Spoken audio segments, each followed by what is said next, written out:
Just like on your favorite cable sports channel, except GSMC Sports Network is absolutely free. Just search. Hello everyone and welcome back to the GSMC Fantasy Sports Podcast. I hope you liked our first two segments. I know I did. Well, with all the comments coming in. Thank you again to my man Team Money for all his trades, giving me an opportunity to analyze someone else's team instead of my own. So thank you for that. Keep it coming if you have any more. But we're getting into our third segment of today's show.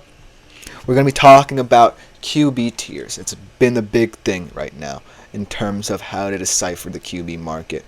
And you hear a lot, but that's not the right segment. We get the QB tiers here. We talk about QBs. We hear often, if you are in the fantasy football landscape and you have your ear to different pundits, even me, talking about the QB market, they say, pick a tier. Pick a tier of guys. You have to be comfortable with what you get. This year, especially, it's getting a little bit more crowded. So I hope that this segment will help you guys navigate whatever pratfalls you may face in determining how to choose the QB position, because like I said in previous episodes, there will be a lot of depth at this position going forward. Without further ado, let's talk about it. Obviously, let's start off with tier 1. Your no-brainers. Mahomes, Allen, Jackson, potentially Jalen Hurts. And I want to do something fun here where I say the guy who I think will drop out of this category and drop down a tier, and the guy who I think will cement his status, since it's tier 1, cement his status. And I think the guy who cements his status, obviously Patrick Mahomes, but I think Hurts and Jackson have the most question marks in this tier out of anyone. We talked about Hurts, both highly and a little bit lowly in terms of where he stands in the fantasy landscape. But he only spent 3 weeks outside of this kind of top 4 in terms of running backs. That's pretty impressive. And Jackson as well, averaging 22.2 fantasy points per game over his past 5 seasons in the league. It was really tough. But I think at the end of the day, Jackson just adds a little bit more value, in my opinion. Whereas Hurts is going to be in a season where he's going to face a lot of scrutiny in terms of getting back to what he was when he was an MVP candidate and trying to win a Super Bowl. So I think Hurts will drop down and Lamar Jackson will stay in this tier. But those 4 guys really are the cream of the crop. These are the guys you probably are going to get in round 6, round 7, early on. Then tier 2 is where it gets really interesting, because these are guys who either you're taking a little bit of a risk on, or you feel comfortable as a high-end QB1 or as someone who's a reliable backup. And in this tier, you have 2 guys going into their second year. One in Anthony Richardson, who hasn't even played that much. One in Stroud, who is trying to live up to what he did last year. Then you have guys like Kyler Murray, Joe Burrow, also a lot to prove, and Dak Prescott, who, might I add, was in the top 3 7 weeks out of last season. So he's a fantastic fantasy quarterback, especially in the regular season. But let's talk about guys who I think will drop out. I think when you look at it, Richardson probably is the guy who profiled as someone who will drop down a tier, just because we don't know much about him, even though if we did take that small sample size, he would have profiled as the QB1 in fantasy all of last year. And then we look at a guy like Joe Burrow, who also might drop down a tier if that wrist injury affects him early and often. But at the end of the day, I think he's safe. Another guy who I think might drop down a tier is Dak Prescott. What's up with him? I think that he is going to be a guy who a lot of people are looking at, especially early on in the regular season, because that was when he was at the peak of his powers last year. But this year, I think that we're going to view him through a different lens. A, if he doesn't get that contract extension, and B, if he doesn't really focus on anyone outside of CeeDee Lamb, even though, the Cowboys place a lot of emphasis on CeeDee Lamb. And this really is a prove-it season, even though last year kind of felt more like it for Dak Prescott. So he has a huge chance to either cement his status as a Tier 2 guy for the future, for wherever he ends up, even if he's not a Cowboy, or, see him drop down a little. The guy who I'm most excited about in this tier is Kyler Murray. I think a lot of people are undervaluing him. This is a guy who you might be able to get in rounds 9 through 10 even, and it will be a high value pick. This guy was made for fantasy football. Coming back from an injury, I think that he will be very effective. Then let's talk about tier 3. These are the low-end QB1s. These are still guys who you will probably be happy with starting, but also guys who profile as reliable backups, or even in super flex leagues where you start to really think about 2 QB setups. That's where you are. Love, Purdy, and shockingly, Jaden Daniels.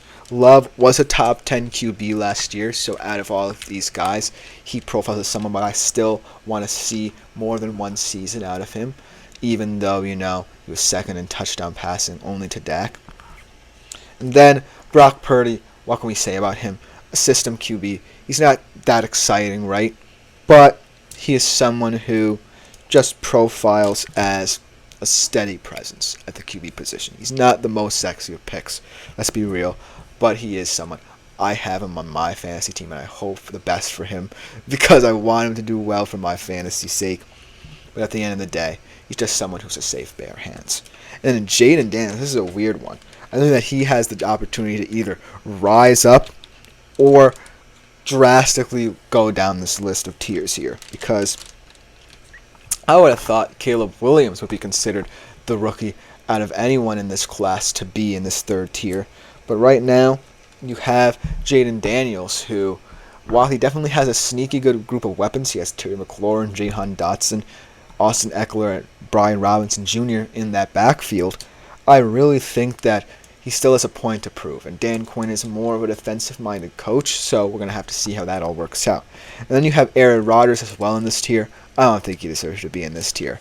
I'm sorry, Aaron Rodgers fans, but a 40-year-old guy going into a season where he's coming off an Achilles tear, asked to do too much for what people are calling a premature Super Bowl contender, I just don't see it. I'm sorry, Jets fans. I'm sorry, Aaron Rodgers fans, but at this point in time, he just doesn't profile as a fantasy QB. He just doesn't profile as a guy who I would be comfortable with starting week in, week out. And so he also, I'm going to keep an eye on in terms of dropping out of this tier. But then you get to tier 4. This is where super flex leagues, if you are in a super flex league, this will come into play because these are your guys who are either your high-end QB2s or guys you put in that flex position. And those are your Trevor Lawrences, Caleb Williams, finally, your Jared Goffs, and your Kirk Cousins. This is an interesting group of players because you have a rookie, you have another kind of guy who profiles like a Brock Purdy in that he has players, weapons at his disposal so that he doesn't necessarily have to do too much. You have Kirk Cousins in a new home with an exciting young offense. And then Trevor Lawrence, who definitely has a point to prove, but I don't necessarily think it's his entire fault in him not progressing as people thought he would. And so this tier is kind of weird because in a normal fantasy draft, let's say in a 12-man league, not a super flex league, just a regular run-of-the-mill 12-man league, these quarterbacks would be highly coveted. But if I look at the larger landscape of things, these are guys who I also think have an element of risk to them. What if the whole Cousins experiment doesn't work? What if, for some reason, a piece on that Lions offense gets injured and Jared Goff starts to panic a little bit? What if, the whole Caleb Williams project doesn't work either? And also, I'm not as high on Trevor Lawrence as other people are. So this is where you start to see more and more questions emerge about these guys in this tier than ever. And to close it out, these are your really back-end QB3s, your Herberts, your Tuas, your Staffords, your Watsons, Geno Smith, and Mayfield. These are all guys, though, who I think very highly of, and I don't think that they should be considered that low should they not really pan out in terms of fantasy. Looking at someone like Justin Herbert, obviously I think he's just in this tier because of the Jim Harbaugh hire. He's not going to be throwing as deep as often, and he certainly does not have the wide receiver room to really compensate for that. I think that Tua is definitely interesting being in this tier because a lot of people will think more highly of him, maybe even overrate him as a tier 3. I know I kind of did, as he is my backup quarterback for this season. But I still think, what with all the weapons at his disposal and the variability of that Dolphins offense, he has a very good chance to at least rise up to that tier 3 in my humble opinion. And then you look at a Matthew Stafford. Obviously, he also is getting up there in age. In the Rams offense, I really like Cooper Kupp. I really like Puka Nacua, breaking records left and right. Hopefully he sustains that in his sophomore season in the NFL. But at the end of the day, Stafford is the question mark there. Because how long can he keep this up? How long can he consistently be delivering 3,000-yard seasons left and right? And I don't know the answer to that. And then you get to Deshaun Watson, who's always going to be controversial. Because he's also a quarterback where everything's on him. I feel like the Browns' offense, yes, the O-line is banged up. Yes, you might get a compromised Nick Chubb later on in the year. Yes, your receivers are kind of getting up there in age, and the receiver you traded for doesn't necessarily profile as a guy who I think will succeed in this system. But I think the silver lining for someone who picked up Deshaun Watson is that he still has maintained his dual threat ability. He's still averaging about 5.2 yards per carry in terms of rushing as a QB, and that's a valuable asset. And if they can tap into that, I think that the Browns' offense could be cooking here. And then Geno Smith and Baker Mayfield, two of my favorite QBs in the league and in this tier. Geno, not just because he's a Seahawk, but because, he is very up and down, very roller coaster ridey kind of QB. But at the end of the day, he's a very competent deep passer. Maybe not the best in terms of using his legs. He still does have that level to his game, but not prone to use it. But in this offense, look for him to get a lot of deep touchdown passes, get a lot of yardage in this offense, because what I'm hearing out of Seattle training camp is that Ryan Grubb has been very impressive in implementing his offensive game plan, and it has a lot of verbiage to it. And then Baker Mayfield, how can you hate this guy? I think that Baker just got disrespected just because the Browns were too late in realizing what his best assets were in the Bucs. Him under Dave Canales really was the secret sauce to unlocking the best of Baker Mayfield. Just get him into play action, and Mike Evans, Chris Godwin, a very balanced wide receiver group, Kate Otten, one of the more underrated tight ends in the league, and just let him cook. And I think that Baker Mayfield really just has a chance, along with, a guy like Geno Smith, to really elevate their game. And they're always going to be fun streaming options for you. At the end of the day, they may not start. But then, once we get into, say, the lower ends of the draft, you might, in a normal league, outside of the Superflex, be looking at guys like this. And that's the truth of the matter.